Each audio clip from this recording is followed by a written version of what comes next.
Hello everybody, welcome back to the channel. तो जैसे कि हम पढ़ रहे हैं मॉडर्न हिस्ट्री, तो उसी में आज का टॉपिक है सब्सिडरी अलायंस। तो जैसे कि हमने पिछले लेक्चर में देखा था कि लॉर्ड वेस्ली को इंडिया में as a governor general appoint किया था ताकि वो ब्रिटिश पॉलिसी को इंडिया में सिक्योर कर सके, क्योंकि उनके जो प्रेडिसेस थे सर जॉन शॉर, उनकी जो पॉलिसी थी न्यूट्रलिटी की और नॉन इंटरवेंशन की, उसकी वजह से ब्रिटिश की जो पॉलिसी का थी वो काफ़ी डिसएडवांटेज में आ गई थी, क्योंकि इंडिया में बहुत ज़्यादा पावर स्ट्रगल था, इंटरनल भी और एक्सटर्नल भी। तो जैसे कि मराठास थे, निज़ाम ऑफ हैदराबाद थे और मैसूर में भी ये क्या थे, आपस में भी इनका इंटरनल कॉन्फ्लिक्ट था। साथ ही इंडिया के जो नेबरहुड थे वहाँ पे भी जो पॉलिटिकल डेवलपमेंट हो रहे थे वो काफ़ी तेज़ी से बदल रहे थे और फ्रांस में नेपोलियन बोनापार्ट पावर में आ गए थे। तो इसकी वजह से ब्रिटिश को अपनी ट्रेड पे काफ़ी बहुत ज़्यादा ये लगा कि उनका जो पॉलिसी है, उनका जो इंटरेस्ट है, शायद वो ना उनको मिल सके। तो इसी वजह से लॉर्ड वेस्ली को इंडिया में भेजा गया। लॉर्ड वेस्ली ने सब्सिडरी अलायंस की पॉलिसी आगे रखी ताकि ब्रिटिश इंटरेस्ट को यहाँ पे सिक्योर किया जा सके और ब्रिटिश की जो पॉलिटिकल पावर है उसको भी रिस्टोर किया जा सके। तो ये सब्सिडरी अलायंस लॉर्ड वेस्ली ने रखी। बेसिकली सब्सिडरी अलायंस को ब्रिटिश ईस्ट इंडिया कंपनी के साथ एसोसिएट किया जाता है, लेकिन ओरिजिनली ये शुरुआत करी थी French governor general Marcus duplex ने, क्योंकि ब्रिटेन के अलावा इंडिया में बहुत सारे ट्रेड करने के लिए बहुत सारी यूरोपियन पावर आई थी, जैसे फ्रेंच, डच और पुर्तगीज़। तो जब फ्रेंच ने यहाँ पर अपना ट्रेड करना शुरू किया तो उन्होंने भी अपने ट्रेड को बचाने के लिए यहाँ पे अपनी आर्मी रखना शुरू किया, जिस आर्मी का इस्तेमाल यहाँ के भी प्रिंसली स्टेट कभी ना कभी करते थे। तो उसी आर्मी का यूज़ करने के लिए और एक तरीके से पॉलिटिकल नरेशन करने के लिए ये बनाया गया था मार्कस डुप्लेक्स के द्वारा सब्सिडरी अलायंस अपने साथ और अदर प्रिंसली स्टेट के साथ। जैसे कि मैंने पिछली बार भी बताया था, निज़ाम ऑफ हैदराबाद ने फ्रेंचमैन ट्रूप्स को रिक्रूट किया था ताकि वो उनकी आर्मी को ट्रेन कर सके।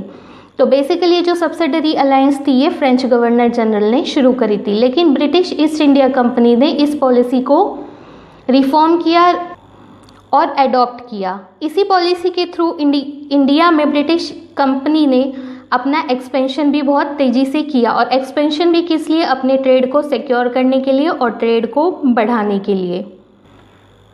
तो इस सब्सिडरी के कुछ फीचर्स थे जिसकी वजह से ब्रिटिश को काफ़ी इसमें फ़ायदा हुआ। तो उसके फीचर्स क्या थे, जैसे कि इसमें कोई भी प्रिंसली स्टेट अगर ब्रिटिश के साथ इस अलायंस में आता है तो उसको अपने यहाँ पे ब्रिटिश आर्मी को रखना पड़ेगा।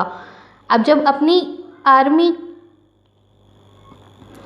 तो बेसिकली जब ब्रिटिश आर्मी को रखना पड़ेगा तो अपनी आर्मी को उनको हटाना पड़ेगा और उसका जो खर्चा होगा वो भी प्रिंसली स्टेट देंगे। यानी कि यहाँ पे जो ब्रिटिश थे वो क्या कर रहे थे, एक प्रिंसली स्टेट के यहाँ पे जाते हैं, वो उनको कहते हैं कि आप अपनी आर्मी हटा दीजिए और हम अपनी आर्मी की जगह हमारी आर्मी को रखो और उसका खर्चा भी आप ही उठाओगे। और इस तरीके से वहाँ पे ब्रिटिश का एक मिलिट्री बेस इंटरनली हर प्रिंसली स्टेट में जो इस अलायंस में शामिल हुआ वो बनता चला गया।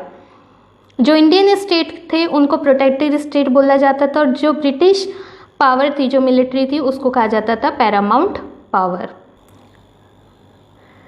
इस ट्रीटी में ये भी कहा गया कि अगर प्रिंसली स्टेट किसी भी तरीके से अगर सब्सिडी देने में असमर्थ होता है, अगर वो पेमेंट नहीं कर पाता ब्रिटिश आर्मी को होल्ड करने की, तो उस टेरिटरी को जहाँ पे वो ब्रिटिश आर्मी उसको प्रोटेक्ट कर रही है उसको वो ले लिया जाएगा। इसी रूल के तहत अवध को भी ले लिया गया था और हैदराबाद को भी ले लिया गया था। तो देखो बेसिकली हुआ क्या था, अवध पहला स्टेट था जो सब्सिडरी अलायंस में चला गया था, लेकिन उस टाइम ये सब्सिडरी अलायंस इतना रिफॉर्म वर्जन नहीं था। लेकिन जब इसको पूरी तरीके से रिफॉर्म कर दिया गया और इसका एक अच्छा फॉर्मेट बनाया गया, तो उसके बाद जो अगला स्टेट इसमें लिया गया वो था हैदराबाद।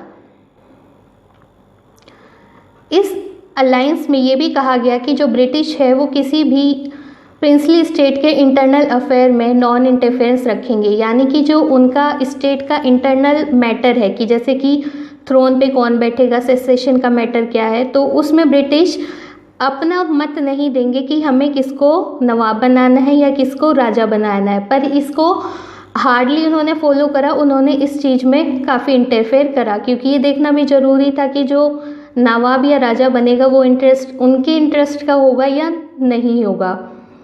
इसी में इंडियन स्टेट को कहा गया कि वो किसी भी तरीके से दूसरे फॉरेन पावर से अलायंस नहीं करेंगे, जैसे कि फ्रेंच हो गए, डच हो गए और पुर्तगीज़ लोग हो गए। तो यानी कि यहाँ पे ब्रिटेन ने क्या किया, एक तरीके से जो अदर यूरोपियन पावर थी उनको बिल्कुल प्रिंसली स्टेट से कट कर दिया जो अलायंस में शामिल हो रहे थे। इसी के अलावा इसी अलायंस में कहा गया कि जो प्रिंसली स्टेट हैं वो भी इंटरनली दूसरी इंडियन पावर से कांटेक्ट नहीं कर सकते, कोई भी पॉलिटिकल कांटेक्ट नहीं रख सकते ब्रिटिश की परमिशन के अलावा। तो यहाँ से क्या था कि जो प्रिंसली स्टेट था वो फुल्ली डिपेंडेंट कर दिया ब्रिटिश पावर के ऊपर, इंटरनल भी और एक्सटर्नल भी। यहाँ पे ब्रिटिश ने ये कहा कि हर प्रिंसली स्टेट को उनका एक रेसिडेंट रखना पड़ेगा उनके कोर्ट में, और अपनी आर्मी को भी डिस्पेंड कर देना पड़ेगा।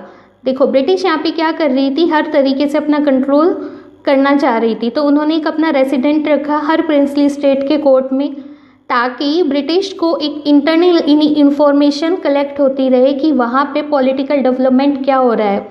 तो एक तरीके से ब्रिटेन क्या चाहती थी कि शायद ऐसा टाइम उनको मिल जाए कि अभी तो उनकी आर्मी है वहाँ पे, और एक टाइम पे उस पूरे स्टेट को, प्रिंसली स्टेट को वो कब्जा कर लें उस पर। तो इसलिए ही एक तरीके से इंटरनल इंफॉर्मेशन निकालने के लिए उन्होंने रेसिडेंट को अपॉइंट करवाया हर प्रिंसली स्टेट के कोर्ट में।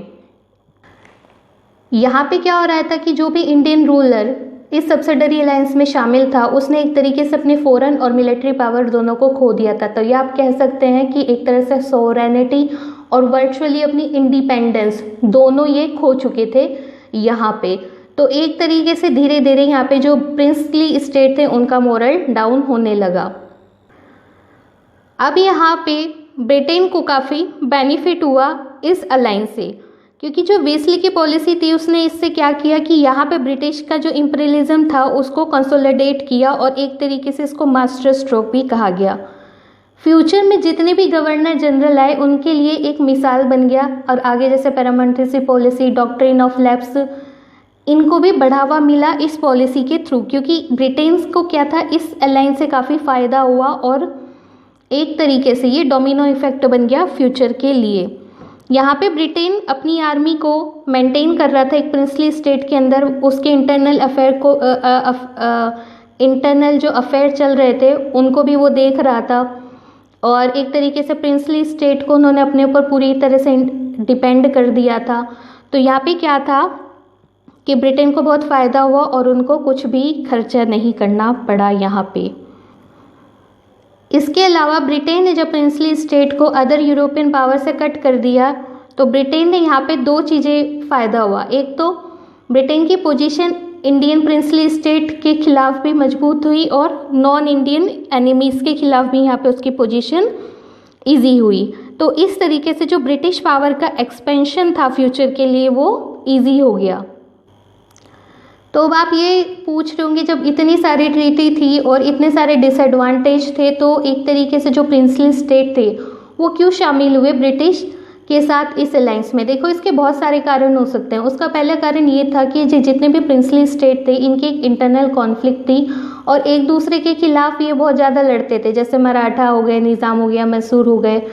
तो इनको ये फ़र्क नहीं पड़ता था कि कौन उनके साथ क्या फ्यूचर में उनके साथ डिसएडवांटेज होगा। उनको ये था कि एटलीस्ट हमें इनसे छुटकारा मिल जाए। और दूसरी बात ये थी कि वो देख चुके थे कि ब्रिटेन बैटल ऑफ प्लासी जीत चुका है, बैटल ऑफ बक्सर जीत चुका है, तो उनको लगता था कि जो ब्रिटिश ईस्ट इंडिया कंपनी है काफ़ी डोमिनेंट है मिलिट्री पावर में, और अगर वो उनके साथ रहेंगे तो एक तरीके से वो दूसरे प्रिंसली स्टेट पे उनका डोमिनेंस रहेगा।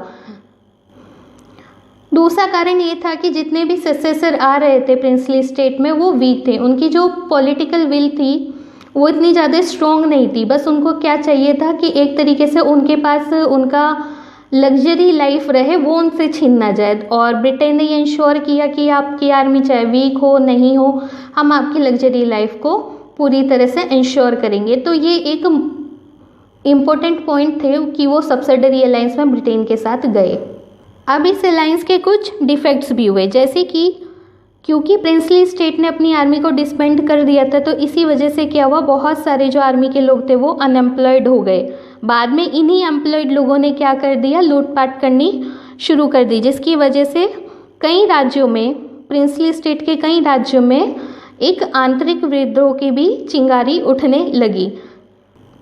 अब यहाँ पे ब्रिटेन को एक और फ़ायदा हुआ कि जब देखा कि मिसमैनेजमेंट हो रहा है किसी भी प्रिंसली स्टेट में, तो उनको एक मौका मिल गया कि वो उस स्टेट को पूरी तरीके से अपने कब्जे में ले ले। तो यानी कि सब्सिडरी अलायंस जो सिस्टम था वो आने वाले एनेक्सेशन की तैयारी के तौर पे लगाया गया था।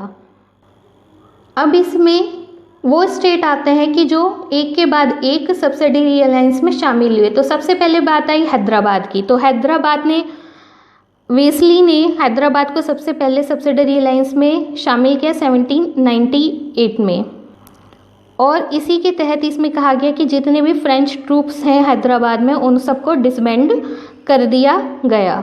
उसके बाद मैसूर, क्योंकि फोर्ट एंग्लो मैसूर वार में टीपू सुल्तान की हार हुई थी। फिर तंजौर, अवध, पेशवा, सिंधिया और गायकवाड़, तो ये सभी 1 बाय 1 सब्सिडरी अलायंस में शामिल हो गए। तो आप देख सकते हो कि जितने भी स्टेट हैं ये इंडिया के उस समय बहुत ही पावरफुल स्टेट थे, और इन्हीं सभी पे एक तरह से virtually British east India company का शासन हो गया था।